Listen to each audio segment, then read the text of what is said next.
gannaaw ba ñu nuyoo ñëpp remercier ñëpp ci mobilisation bi féliciter le peuple sénégalais li ma bëgg a leeral rek mooy lenn ñi doon wax naan justice amul ci dëkk bi nañu dalal seen xel te xam ni justice am na ci dëkk bi. li ma bëgg a wax foofu mooy jamono ji fi Macky Sall di nekk El Hadj Ousseynou Diakhaté ak Azoura Fall bu fekkoon ñoom lañ àndal liñ leen di toppee nii duñ leen ko toppee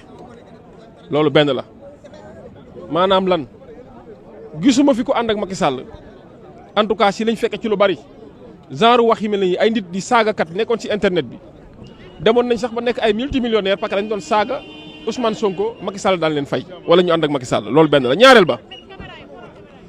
mooy Azoura Fall chambre 44 la nekk El Hadj Ousseynou Diakhaté chambre 14 lañ nekk maanaam ñoom ñaar ñëpp paquetage nañ nekk loolu dafa bëgg dama bëgg ñu leeral ko xam nga dégg ngeen fi ni ñu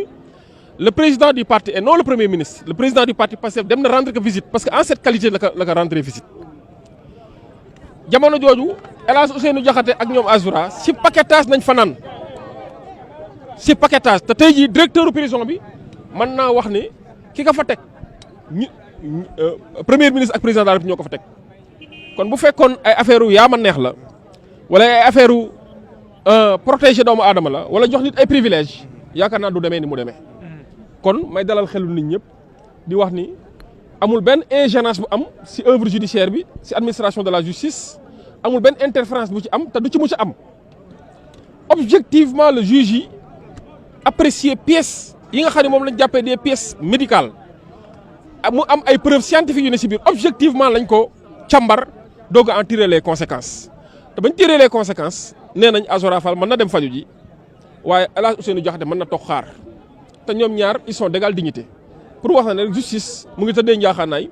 te pouvoir bi fi nekk du mës a interférer wala mës a di dugal loxom ci justice ni muy doxee ku ci nekk dinañ ko bàyyi cëggalu guyam waaye dama leen di yëgal foofu rek ne leen jamono ji bu fekkoon Macky Sall moo fi nekk Azoura Fall ak Ousseynou Diakhaté ànd ak moom di ko waxal ñoom duñ mës a dugg kaso foofu rek laa mës a salaamaaleykum wa civil bi ci constitué yow gis nañu naqaru ngeen. alors loolu xam nga foofu en fait damaa gëm ni ñi ñëw ne dañuy constitué partie civile ils font ce qu'on appelle de la théâtralisation maanaam dañuy bëgg a rendre le procès un théâtre wala def procès bi loo xamante ni nii day mel ni Sénégalais yi si war a jàng duñ ci jàng alors que c'est une affaire tellement sérieuse alors yoon moo ni nag la constitution de partie civile peut être déclarée recevable avant toute réquisition du ministère public ku mu neex nag mën ngaa ñëw ne damay constituer partie civile mais li amoon solo mooy liñ leen di toppee bu fekkoon ñoom dañoo wax dañ leen a saaga wala dañ leen a diffamer yoon moo ni pour nga constituer partie civile il faut que yow yaay def plainte te gisoo kenn kuñ ñu entendre nañ ko si 96 personnes yi ñu indi liste bi kuñ taxaw ne entendre nañ ko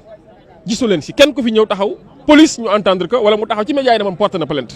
xam nga mbir mi dafa sérieux goo xamante ne nii waruñu sax di fawee justice waaye ñi ko andi nag dañoo bëgg a politiser mbir mi wala dañoo bëgg a théâtraliser mais da loolu du jàll tribunal nag dina apprécier ndax ñooñu seen constitution de partie civile recevable la wala recevable loolu mais li am solo ba am solo rek mooy incha allah à la date de renvoi ñëpp dinañ ñëw ku ci nekk ñu mettre la dans des conditions de se défendre ñoom ñi jàpp ne ñoom am nañ ñu war a représenter dégg naa sax ñenn ñi ne Macky Sall sax partie civile la mais bu dee Macky Sall partie civile la na ñëw ñu entendre ko bu fekkee am na fit na ñëw ñu entendre ko bu fekkee partie civile la parce que damaa yëg ñu ne Macky Sall dafay porter plainte mais sénégalais la comme sénégalais yëpp nag terewuñ ko mu ñëw ci dëkk bi mais nag il faut pas que tamit mu toog fu mu toog jàppee nit ñi ay benn jeu PlayStation taxaw di bës ay bouton pour affaire bi yaakaar mbir mi dina jàll na ñëw fii ñu déglu ko bu fekkee partie civile la bu fekkee moom simple citoyen la comme ni mu tàmmee di ko waxoon ba wax ko kilifa diine yi na ñëw ñu entendre que bu boobaa nag justice dina en tirer toutes les conséquences parce que am na leen lu ko fi xaar maa ngi leen di gërëm di leen sant